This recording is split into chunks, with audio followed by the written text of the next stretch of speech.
What's coming out this weekend? Okay, Plan B.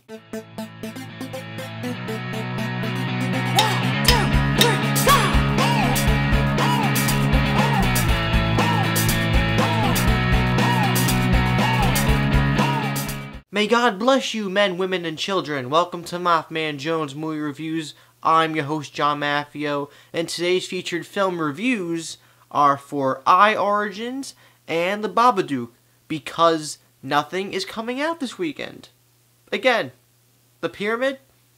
Come on. I mean, to each his own, but instead of paying $14 for a movie that is obviously not going to be good, let's talk about films that might actually have an impact on your lives. Over the past couple weekends, I've been seeing movies under the radar, and I'll make a catch-up video at the end of this month leading into the top 10 and worst 10 movies of the year. Can't wait for those, honestly.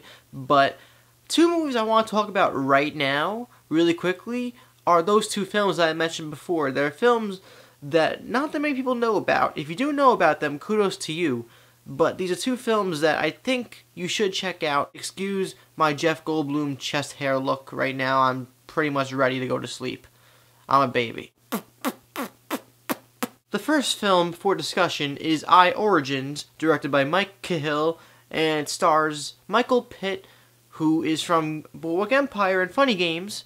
He plays a molecular biologist who studies the human eye, and his studies take him to places that both contradict science and religion, with his scientist partner and a lover that he meets, along with Stephen Ewan from Walking Dead, and that's all I'm gonna say. Honestly, the only reason why I truly actually sat down and viewed this film is because Eric Striffler shoved it down our goddamn throats. And I have to say, while I didn't love the movie, it's definitely an interesting film with intriguing ideas, and it leaves you thinking. I still am thinking about this movie several days after watching it.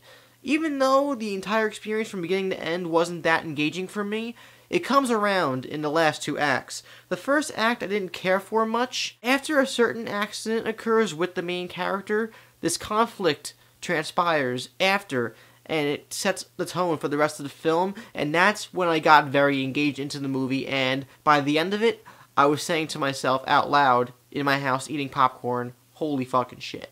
The acting is really good. Michael Pitt plays a really good main protagonist, and whether you like the movie or not, you're with this character from beginning to end, and you truly feel his motivations and beliefs. In a film like this, where science and religion, two totally polar opposite things, come together, and it does come together in a way naturally and organically, but you have to do it right. This film does it right from its screenplay and from its overall narrative, but it all comes into the characters too. You have to believe these characters and where they're coming from, and you definitely believe these characters. The journey and overall character arc that Michael Pitt's character goes through, from the moment he meets this girl in the beginning of the movie to the end, which I won't spoil anything, feels believable. Without spoiling anything, the central theme to this movie concerns life. Now, I know that's extremely broad, but it's true, and it'll make you question things about life, where life takes you, where life ends you. Origins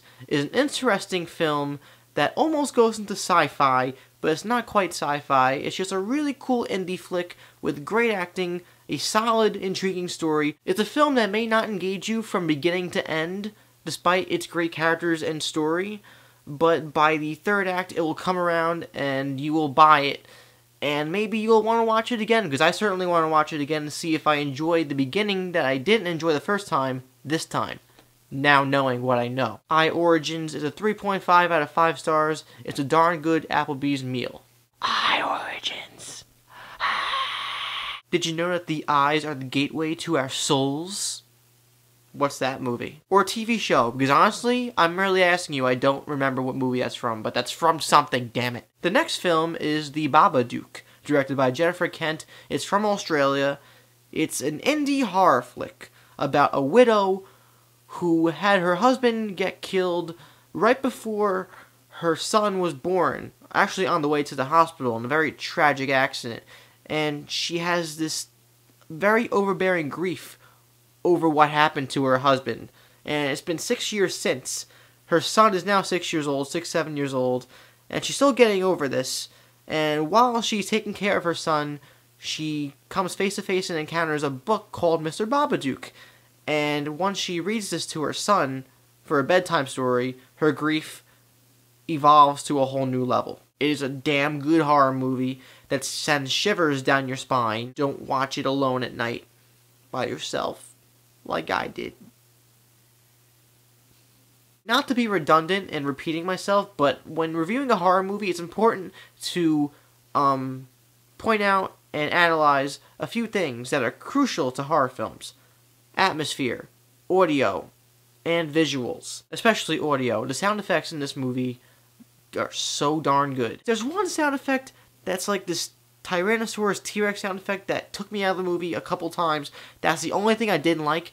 Everything else, audio-wise, was aced. The noises that the Babadook character makes rivals that of The Grudge, a film that just gets down my spine every time I hear that croaking sound effect. It's to that extent, with the weird, obnoxious, in-your-face sound effects, that if you're watching alone with surround sound cranked up, not a fun time. The atmosphere is very dark, is very brooding. You feel so depressed watching this film, and I think that is the goal because the main protagonist, the wife, the widow of this film, she's depressed. She's stressed out because her son is annoying as shit. She lost her husband in a really tragic accident, and she's been coping with this for years. They really beat you over the head with the idea that she is not coping with this well, and she's going to desperate measures to try to keep herself in check and sane.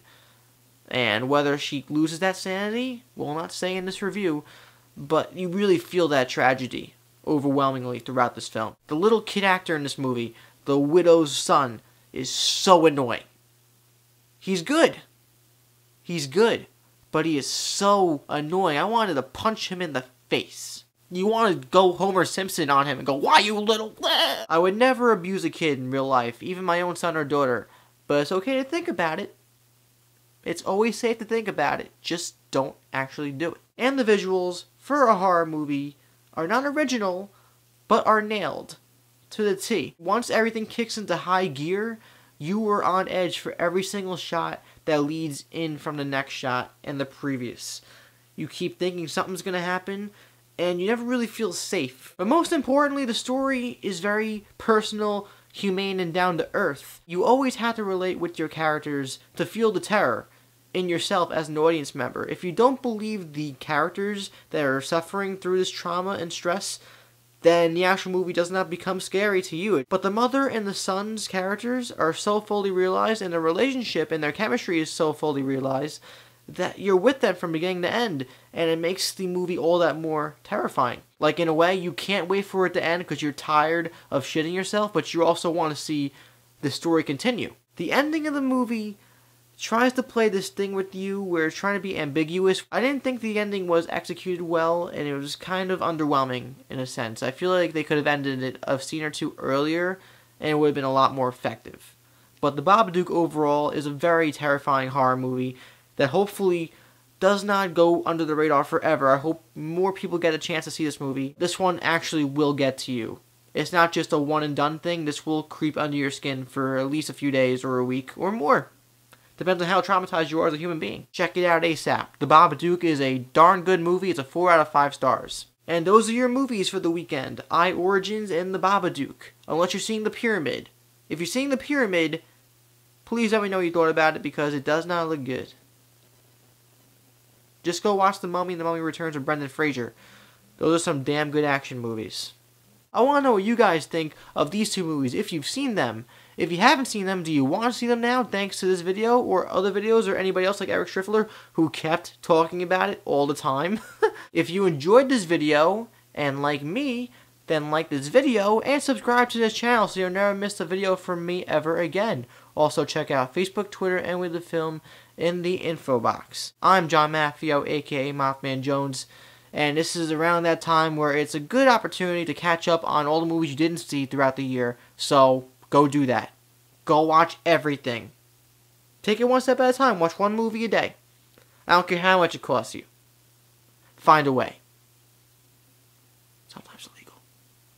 See you guys next time.